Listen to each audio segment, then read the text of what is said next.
There is a subtle psychological shift in relationships that predicts the end of love long before a single word of conflict is spoken.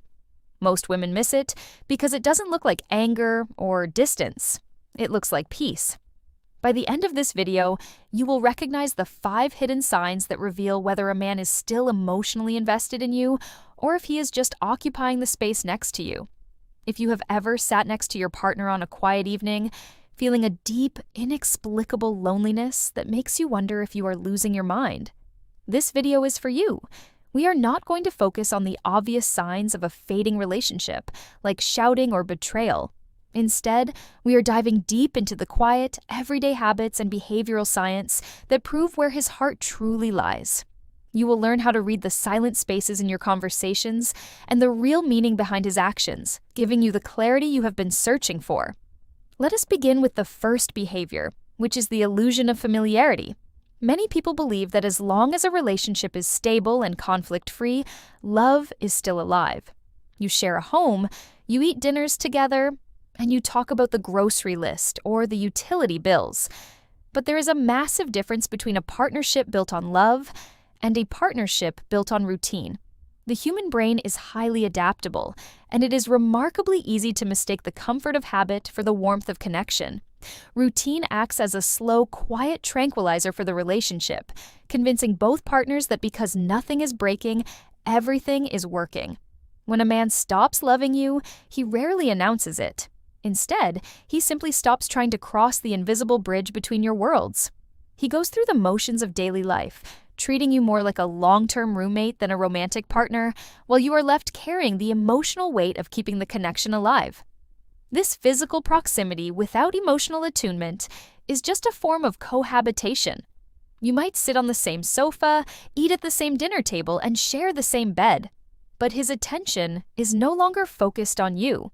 In relationship science, we know that attention is the most valuable currency a partner has to offer. When he stops loving you, he treats your presence as a default background setting in his life, like a television that is left playing in an empty room. He no longer actively chooses to connect with you, leaving you stranded in a quiet state of isolation under your own roof. He no longer initiates deep conversations, he no longer shares his own internal conflicts, and he treats the daily routine as a complete, self-sustaining substitute for genuine intimacy. The psychological impact of this physical presence combined with emotional absence is actually more damaging than physical distance. When someone is far away, your brain can rationalize the separation. But when someone is sitting right next to you, and yet you feel completely invisible to them, your nervous system interprets this as a form of rejection. It creates a chronic, low-level stress response that slowly drains your energy. A man who is genuinely invested in you will never allow you to feel this type of isolation. He makes eye contact, he listens to the quiet spaces between your words, and he shows up with curiosity about your inner world. He understands that presence is not just about sharing a physical space. It is about active, conscious engagement. The first psychological sign is the decay of active attention, specifically how he responds when you share your inner world. In relationship psychology, this is known as emotional attunement. When a man is in love, your thoughts, your small daily stories, and your worries are important data to him. He listens not just to hear your words, but to understand your feelings. But when love begins to fade, his listening becomes purely transactional. He might nod his head, say the right words, and look in your direction, but his mind is completely elsewhere. This is the quiet transition from active engagement to passive tolerance, where your voice becomes nothing more than background noise in his life. This is the point in this topic where most people want a simple answer. There isn't one. But what comes next is something more useful than a simple answer. When you tell him about a difficult day at work, a conflict with a friend, or a dream you had, his response is flat, brief, and designed to end the conversation as quickly as possible. He no longer asks follow-up questions, and he shows zero curiosity about your thoughts. He is physically present at the kitchen table, but emotionally, he has already left the room. You find yourself shortening your stories, filtering your thoughts, or keeping your experiences to yourself because you already anticipate his indifference. This is not a busy partner. This is an emotionally withdrawn one who has decided that your inner world is no longer worth his cognitive energy. Over time, you stop trying to share altogether, and the silence between you grows heavy with the weight of unspoken thoughts. If this reframed something for you, subscribe. Every week there's a new video that goes this deep, and you're going to want to be here when the next one comes out. The second psychological sign is a subtle change in his language, specifically the complete disappearance of collective future planning. Our choice of pronouns is one of the most reliable subconscious indicators of emotional alignment and commitment. When a couple is deeply connected, their brains naturally construct the future using collective language.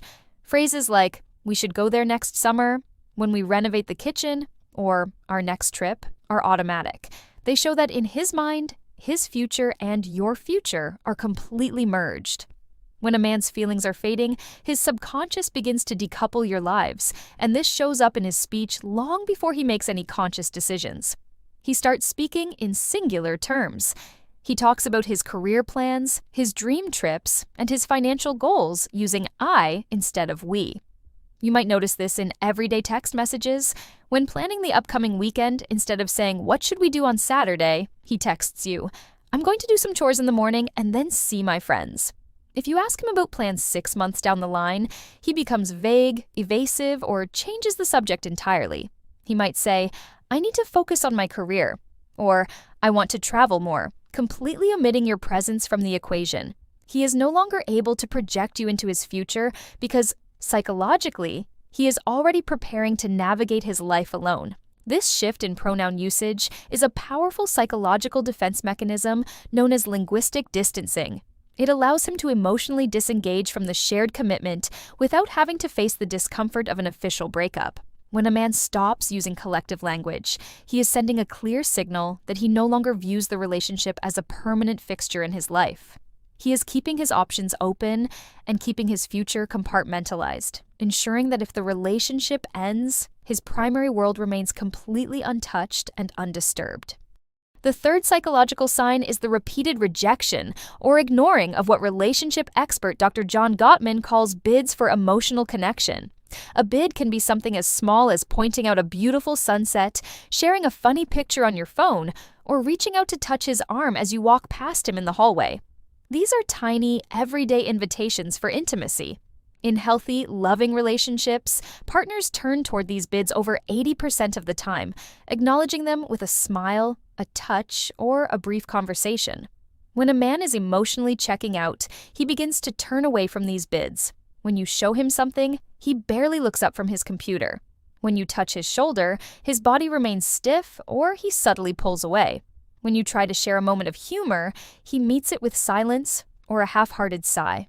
This is not just a sign of tiredness, it is a systematic refusal to engage in the micro moments that keep a relationship alive. Over time, these ignored bids accumulate, creating a massive reservoir of unspoken rejection that leaves you feeling completely isolated in your own home, wondering why you even bother trying to connect. This chronic rejection of bids is highly destructive to your self-esteem. Your nervous system interprets each ignored bid as a minor abandonment, triggering a quiet panic response. You begin to feel like a nuisance in your own relationship, hesitate to share small moments of joy, and slowly close yourself off to protect your heart from further rejection. A partner who truly cares about you will protect these sacred spaces of connection. He will put his phone face down on the table when you are speaking, close his laptop when you come into the room to share something important, and make eye contact, showing you that you have his full, undivided attention. The fourth psychological sign is the erosion of his emotional buffer zone, resulting in a shrinking buffer of tolerance. When we love someone, our brain naturally creates a buffer of patience and grace for their flaws and quirks. The way they chew their food, their minor forgetfulness, or their specific habits are met with fondness or, at the very least, quiet acceptance. We overlook their small mistakes because our overall emotional connection is strong, and we value their peace of mind over minor annoyances. But when love is dying, this buffer zone shrinks to zero. Suddenly, the small habits that he once found charming or simply ignored become sources of intense irritation. He reacts with sharp impatience to minor errors. A misplaced set of keys, a slight delay in leaving the house, or a simple question about his day is met with annoyance, sarcasm, or defensiveness. He has lost the emotional capacity to hold space for your human imperfections, and every small interaction feels like friction. You begin to feel like you are walking on eggshells, constantly censoring yourself to avoid triggering his frustration, while he uses these minor conflicts to justify his growing emotional distance. This sharp increase in irritability is a classic psychological displacement mechanism, because he cannot openly admit that his feelings have changed. Often because he feels guilty or confused, he subconsciously seeks out reasons to be angry with you. By turning your minor flaws into major offenses, he convinces himself that the relationship is failing because of your behavior, rather than his own loss of love. It is a way of shifting the blame and avoiding the uncomfortable truth that he is emotionally checked out of the partnership. The fifth psychological sign is the active avoidance of emotional intimacy, replaced by a comfortable but lifeless roommate dynamic. He is perfectly willing to discuss the logistics of life, who is picking up the groceries, what to eat for dinner, or how to split the monthly bills. He is polite, cooperative, and helpful around the house. In fact, he might even be an exemplary roommate. But the moment the conversation shifts toward your relationship, your feelings, or any form of deep emotional vulnerability, he shuts down, changes the subject, or gives you a flat, dismissive response. This roommate dynamic is incredibly confusing because nothing is obviously wrong. There are no fights, no shouting matches, and he is not unkind. But there is a complete absence of warmth, passion, and deep connection. The physical intimacy becomes mechanical or disappears entirely, and the emotional intimacy is kept behind a high, impenetrable wall. He has checked out of the vulnerability of the partnership, preferring a lukewarm, low-risk companionship that requires absolutely no emotional effort from his side, leaving you feeling completely alone in a shared bed. I want to ask you something directly. Do you recognize this pattern in your relationship right now, or in one that ended? Tell me in the comments, because the conversations there are always more honest than anything I can say in the video. Now, we must confront the most critical and counterintuitive truth of relationship psychology, which is the turning point of our entire understanding. Most people believe that the most dangerous sign of a failing relationship is loud, angry conflict. We assume that as long as a couple has stopped fighting, their bond is safe. But relationship science shows us the exact opposite. What I'm about to tell you contradicts everything you've been told about this. The opposite of love is not anger. It is indifference. When a partner is angry, when they argue, and when they express frustration, they are still fighting for the relationship. They are showing you that they still care enough to want things to change. But when a man completely stops fighting, when he meets your concerns with a calm, flat silence, and when he no longer argues back, it is not a sign of peace. It is the sound of emotional death. It means he has already checked out of the relationship. He has stopped caring enough to even try to explain himself, and he is simply waiting for the clock to run out. The absence of conflict is often just the silence of a man who has already given up. To understand why this indifference happens, we have to look at the brain's attachment systems. When we enter a relationship, our nervous systems become co-regulated. We rely on our partner for safety, validation, and emotional stability. But when a man begins to emotionally withdraw, his brain undergoes a process of detachment.